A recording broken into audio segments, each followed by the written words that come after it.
The first thing I learned about betrayal was that it didn't arrive screaming. It arrived at 2:17 on a rainy Tuesday afternoon, glowing silently on my wife's phone. I can't keep pretending around him. I love you. I stared at those words while the shower ran upstairs. For 22 years, I had trusted my wife, Claire, with everything. My money, my weaknesses, my future. When I married her, I was a 38-year-old widower raising a frightened 12-year-old boy named Daniel. Claire never tried to replace Daniel's mother. That was one reason I loved her. She became his stepmother, his confidant, eventually someone he called family. Daniel was 34 now, and the message on Claire's phone was from him. At first, my mind rejected what my eyes understood. Maybe I had misunderstood. Maybe there was an explanation. Then another message appeared. Delete our conversation this time. Dad, notice is more than you think. Something inside me went cold. I heard the shower stop. I placed the phone exactly where I had found it and walked into the kitchen. Claire appeared minutes later, drying her hair.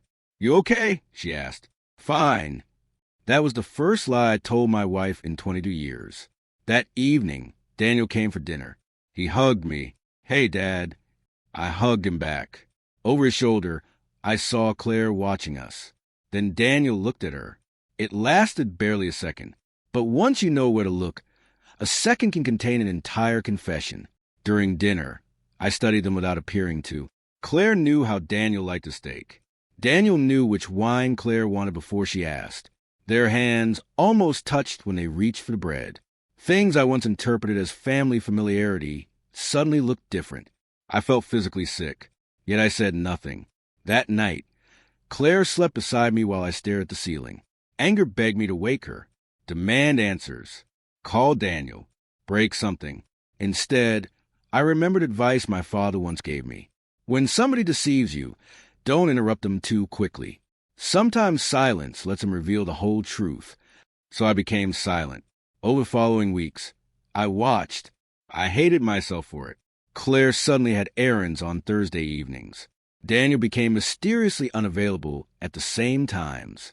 One Thursday, Claire said she was meeting her sister. I called her sister. She hadn't spoken to Claire in 3 days. I didn't confront anyone. Instead, I started preserving what I could legally access from our shared household accounts and devices. Dates, messages that appeared openly, unexplained charges, contradictions. Not because I wanted revenge, because I needed certainty. And certainty came cruelly. Their relationship had been going on for almost 11 months. 11 months. Birthdays, Christmas, Sunday dinners.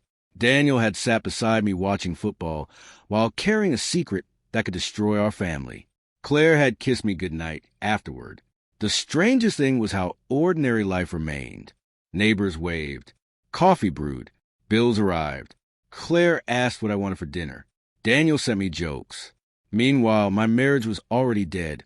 Nobody had bothered to tell me. Then Claire began planning our 22nd anniversary. "A big family dinner," she said brightly. "Everyone should come." Everyone, Daniel included. I looked at her smiling face and realized something. I could confront them privately. They would cry, explain, minimize, perhaps rewrite history until I questioned myself. Or I could give them exactly what they had given me for 11 months. A performance. I smiled. That sounds perfect.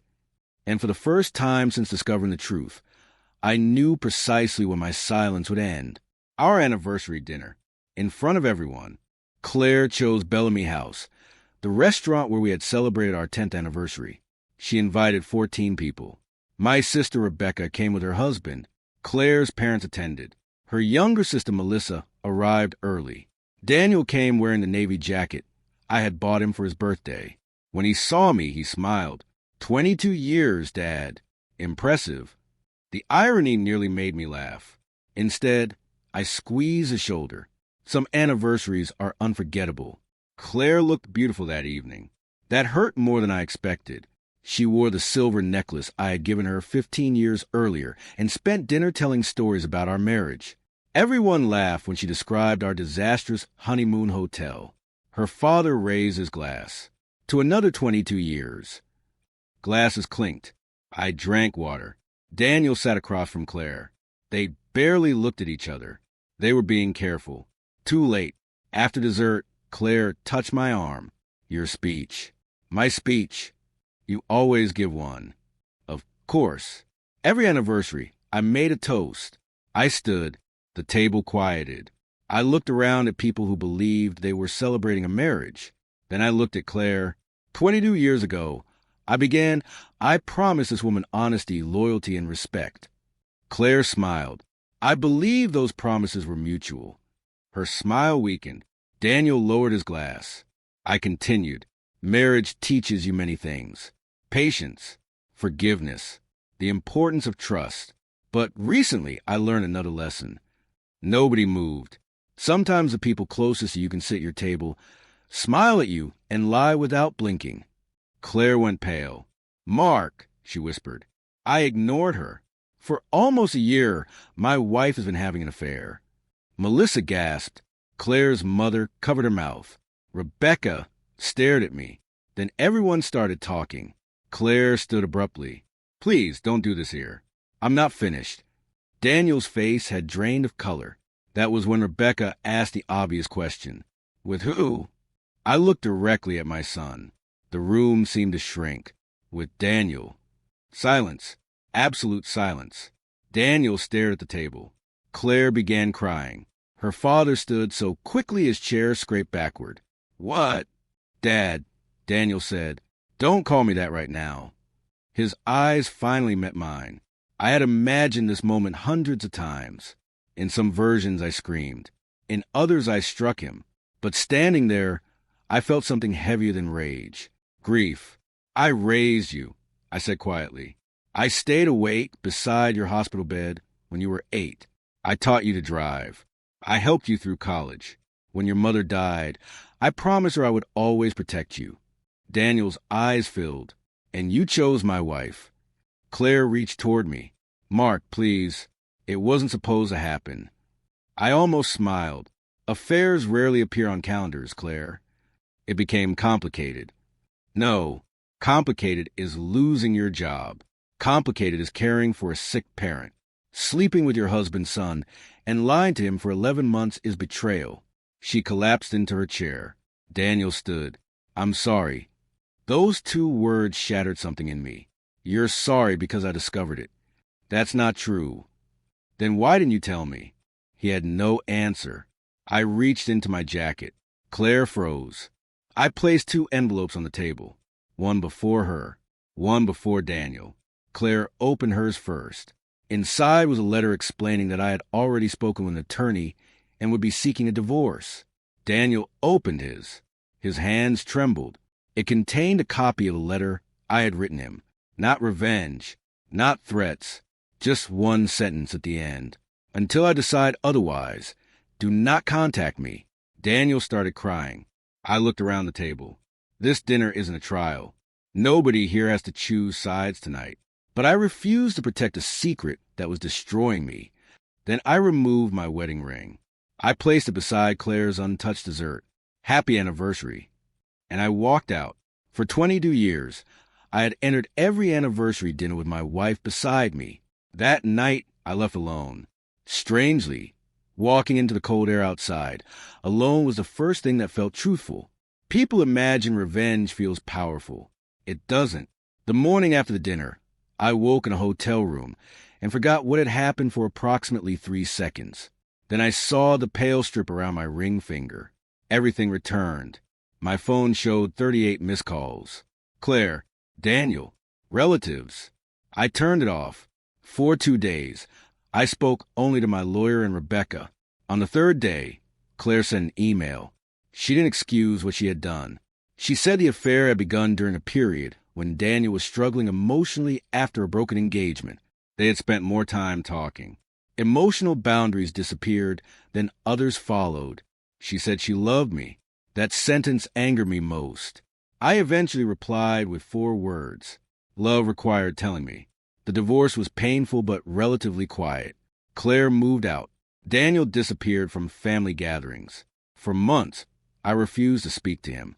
Then, 6 months after the anniversary dinner, a handwritten letter arrived.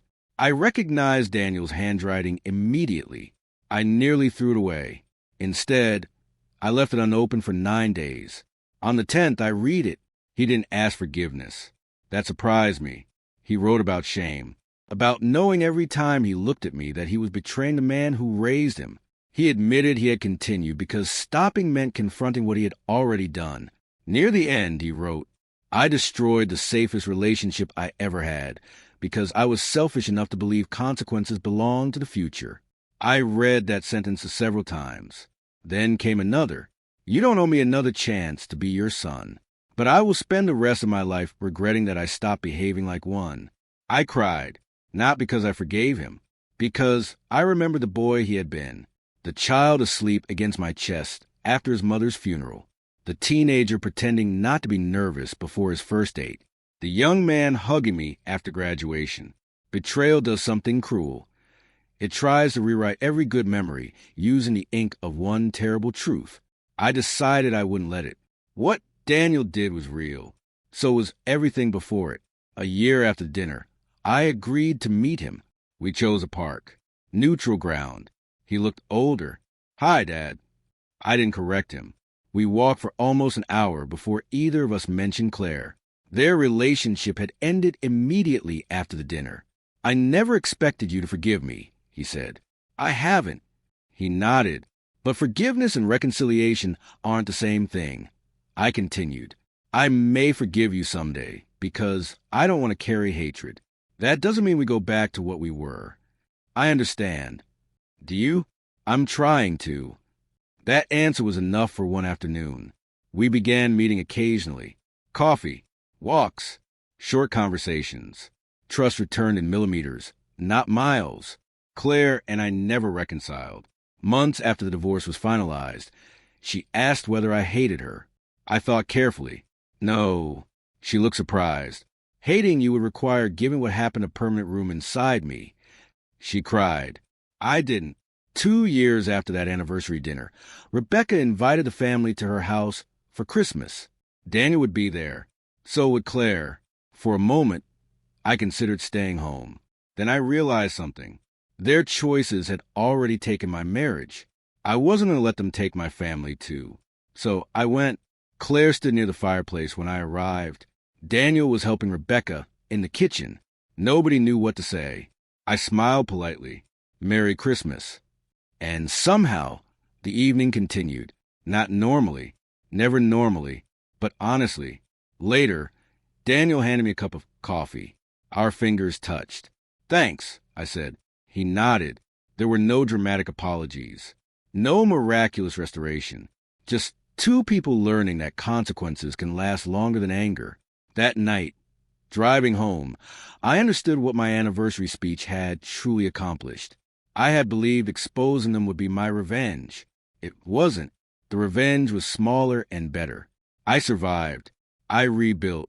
I stopped measuring my worth by the loyalty of people capable of betraying me. And I learned that silence can protect you for a while, but eventually truth demands a voice. That anniversary, I lost a wife.